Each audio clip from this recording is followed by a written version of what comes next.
Bonjour à tous et bienvenue dans cette nouvelle vidéo. Aujourd'hui, nous allons parler de l'iPhone 16e, le nouveau téléphone d'Apple qui a été présenté ce mercredi 19 février. Nous allons le comparer malheureusement à l'iPhone SE 3 qui sera le dernier de sa génération et le dernier de cette gamme. Nous allons aussi parler de la nouvelle puce C1 qui est intégrée dans l'iPhone 16e et nous allons aussi comparer l'iPhone 16e à l'iPhone 15 Pro et vous verrez à la fin pourquoi je fais ce choix. Nous allons voir ensemble les améliorations entre le 16e 3 et l'iPhone 16e, même si je pense qu'il n'est plus nécessaire réellement de comparer ces deux modèles puisque Apple a fait le choix de l'appeler 16 et pas SE.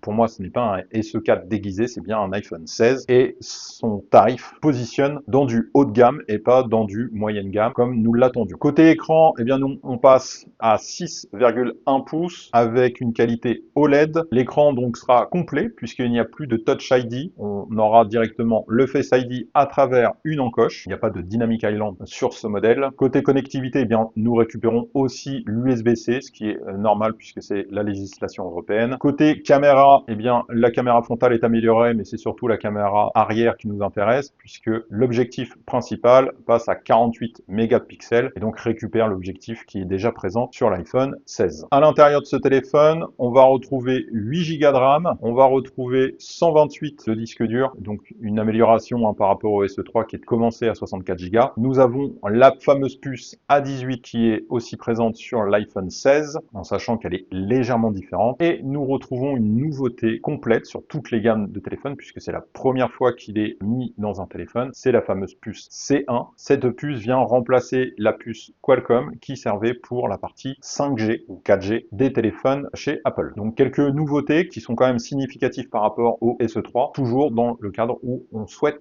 comparer ces deux téléphones ensemble. Pour ma part, je décide de l'appeler comme il est. C'est un iPhone 16, donc il rentre dans la gamme des téléphones 16, 16 Pro, 16 Plus et le 16 normal. Si on le compare à ses grands frères, on constate qu'il y a quand même pas mal de petites choses qui lui manquent, malgré un prix assez proche du premier iPhone 16. Tout d'abord, il n'a qu'une seule caméra à l'arrière, donc c'était entendable pour un iPhone SE. Là, on est sur un iPhone 16, on passe effectivement à un seul objectif. Autre retrait assez surprenant de la part de Apple, c'est la connexion sans fil MySafe. Donc vous savez, c'est la partie magnétique qui permet de recharger sans fil, mais aussi de fixer différents accessoires comme des portefeuilles ou des supports au dos de votre téléphone.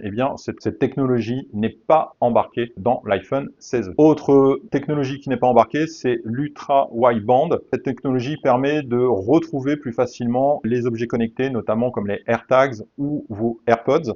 Cette technologie n'est pas non plus embarquée sur l'iPhone 16e et donc il faudra simplement utiliser le Bluetooth pour éventuellement les faire sonner, mais vous ne pourrez pas utiliser l'application localisée pour les retrouver, comme on peut le faire notamment avec l'iPhone 16. Pour la puce A18, comme je le disais, elle est légèrement différente. En fait, vous verrez que sur le nombre de corps GPU, il y en a un de retiré. Concernant cette fameuse puce C1, on sait que donc elle va permettre la connectivité auprès des différentes fréquences 5G, mais on sait aussi que dans certains pays, certaines fréquences ne sont pas prises en compte, donc la puce n'est pas aussi performante et aussi polyvalente que l'était la puce Qualcomm. Sachant que c'est aussi une première génération, y aura-t-il des bugs, y aura-t-il des dysfonctionnements, sera-t-elle aussi capable de bien capter dans les différentes zones, que ce soit en France ou dans d'autres pays?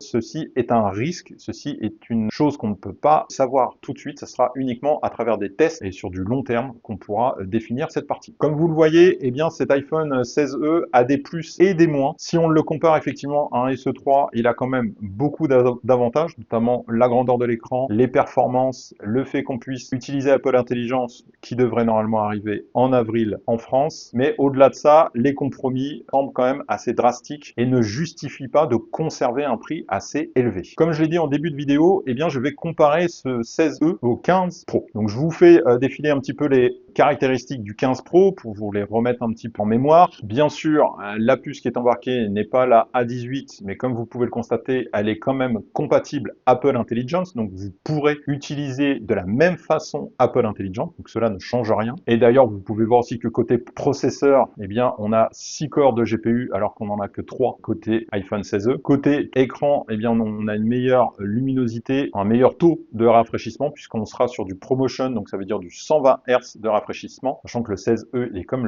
l'iPhone 16, il est sur du 60 Hz. Côté caméra, si j'ose le dire, il n'y a pas photo. On a a 3 objectifs de proposer à l'arrière puisque c'est la gamme Pro et donc vous pourrez largement faire ce que vous voulez avec cet appareil. Autre avantage de cette gamme 15 Pro, c'est qu'elle bénéficie d'un port USB plus rapide mais surtout permettant de brancher un disque dur externe, ce qui veut dire que vous pourrez, si vous n'avez qu'un 15 Pro avec 128 Go de RAM, vous pourrez brancher en USB-C un disque dur externe et donc par ce biais, vous pourrez enregistrer de grandes quantités de vidéos, de grandes quantités de photos et les avoir directement stockées sur ce type de support amovible. Je dirais que le seul petit bémol sur la partie 15 Pro, eh bien c'est son autonomie. Beaucoup de personnes ont remonté le fait qu'il chauffe et que l'autonomie fond comme neige au soleil. Et bien sûr, l'iPhone 15 Pro a aussi le MagSafe d'intégrer dans le téléphone comme les autres iPhones. Mais je pense que malgré tout ça, vous voyez quand même que tous les autres caractéristiques en plus de l'iPhone 16e considérées largement. Maintenant que vous avez vu un petit peu le comparatif et donc les possibilités du 15 Pro qui sont largement supérieures à l'iPhone 16e, pourquoi je vous en parle? Eh bien, je vous montre quelques offres en occasion mais aussi en reconditionné et vous pourrez voir que pour 80 €, voire 150 € de plus que l'iPhone 16e 9, vous pourrez profiter d'un 15 Pro avec toutes ces fonctionnalités qui sont bien plus performantes et sur la longueur, si vous souhaitez le garder 3, 4 ou 5 ans, eh bien vous optimiserez quand même cet argent que vous aurez dépensé en plus puisqu'il sera toujours aussi performant, notamment en termes de caméras qui sont déjà très bonnes et qui permettent une polyvalence assez grande par rapport au 16e qui n'a qu'un seul téléobjectif. En conclusion, cet iPhone 16e pour moi est une erreur de la part de Apple. Il ne répond pas aux attentes consommateurs. Les consommateurs attendaient un 16e 4, ils attendaient un téléphone entre 5 et 600 €. Ils attendaient de conserver les fonctionnalités les plus connues, les plus courantes d'un iPhone. Et là, on se retrouve avec beaucoup trop de compromis sur des petites choses, forcément qu'ils n'ont pas mis en avant, mais qui peuvent, à la longue, eh bien, rendre le téléphone 16e, eh bien, obsolète beaucoup plus rapidement. Vous n'avez pas de MagSafe, vous n'avez pas d'ultra wideband, vous avez une puce 5G qui n'est pas encore, pour moi, optimisée puisque c'est sa première version, donc il y aura forcément quelques bugs qui seront notés et qui seront remontés. Je pense donc une des stratégies à faire, c'est peut-être d'attendre pour avoir des promotions sur l'iPhone 16, si vous êtes vraiment intéressé par ce modèle-là, ou bien alors, si vous tentez la version d'occasion, eh bien de plutôt vous orienter vers un 15 Pro qui a une connectivité USB-C et qui permet donc, comme je le disais, de pouvoir brancher des disques amovibles qui facilitent grandement la chose. Pour ma part, j'ai un 14 Pro, je pensais passer au SE4, compte tenu du prix du 16e et compte tenu des fonctionnalités et des caractéristiques en moins sur ce 16e, il est clairement impossible pour moi de passer sur ce modèle-là. Donc je vais attendre, je vais certainement m'orienter d'ailleurs sur de l'Android.